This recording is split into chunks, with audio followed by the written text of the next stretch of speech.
Hello, আসসালামু আলাইকুম। কেমন আছেন সকলে? আশা করি ভালো আছেন। আলহামদুলিল্লাহ আমিও ভালো আছি।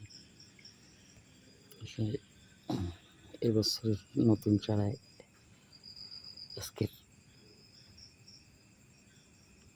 ৮টা কলম বাঁধলাম।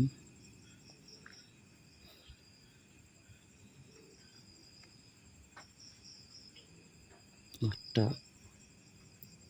গতকালকের বাঁধছি 10টা।